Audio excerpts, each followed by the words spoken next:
વડોદરામાં ભાજપના કોર્પોરેટર સાથે છેતરપિંડીનો બનાવ બનતા નગર પ્રાથમિક શિક્ષણ સમિતિના પૂર્વ અધ્યક્ષ સહિત બે સામે ફરિયાદ નોંધાવી હતી. ભાજપના કોર્પોરેટર સાથે થયેલી છેતરપિંડીના મામલે શિક્ષણ સમિતિના પૂર્વ અધ્યક્ષ અને તેના ભાગીદાર સામે ફરિયાદ નોંધાતા રાજકીય મોરચે ખળબળાટ મચી જવા પામ્યો છે. જ્યારે પોલીસે પણ આ મામલે આગળની કાર્યવાહી કરી બોગસ દસ્તાવેજ કરનાર એક ઇસમની ધરપકડ કરી છે. વડોદરા શહેરમાં ભાજપના કોર્પોરેટર પરાક્રમસિંહ જાડેજા સાથે છેતરપિંડી થઈ હોવાનો કિસ્સો પ્રકાશમાં આવ્યો છે. આ મામલે ભાજપના કોર્પોરેટરે શિક્ષણ સમિતિના પૂર્વ અધ્યક્ષ દિલીપસિંહ ગોહિલ અને તેના ભાગીદાર કમલેશ દેત્રુજા સામે ફરિયાદ નોંધાવી હતી. સમગ્ર મામલે સમા પોલીસે બોગસ દસ્તાવેજ કરનાર જામાજી પુંજાજી સોઢાની ધરપકડ કરી છે.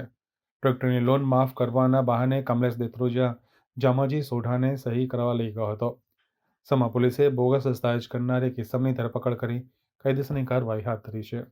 આ બંને જણા આ વિષયની અંદર અટક ખેલાડી હોય એવું છેલ્લા 5-7 દિવસથી બધે જે લોકોના ફોન આવે છે એ પ્રમાણે મને ધ્યાનમાં આવે છે કે આ બંને આના અટક ખેલાડીઓ હોઈ શકે. એટલે મારી ડિપાર્ટમેન્ટને પણ વિનંતી છે કે આની અંદર ખાલી આ કેસ જ નહીં, બાકીના પણ પોલીસ રિમાન્ડ લઈ અને એના દ્વારા લોકોને પણ અપીલ કરે કે ભાઈ જે કોઈ આવું તમારી સાથે બન્યું હોય તો ખુલીને બહાર આવો અને જાણ કરો. અને આ બંનેને મને 100% વિશ્વાસ છે કે આ બંને જણાના અનેક કૌભાંડો બહાર આવશે. બધે જાણ આપણે કરવાની જરૂર જ નથી હોતી. આ જાણ તો તમારે નાયબ પોલીસની પેલા થઈ ગઈ હશે મિત્રો.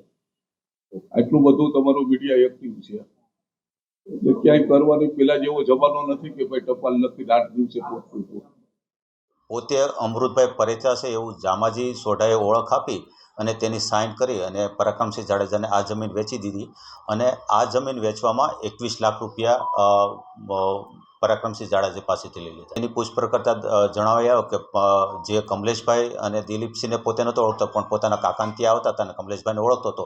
આ લોકોએ તેને સહી કરવાનું કહી અને 5 લાખ રૂપિયા આપ્યા છે. અને 5 લાખ રૂપિયા આપવાથી તે પોતે આ વ્યક્તિ પોતે પોતાની ખોટી ઓળખ આપી અને દસ્તાવેજ કર્યા.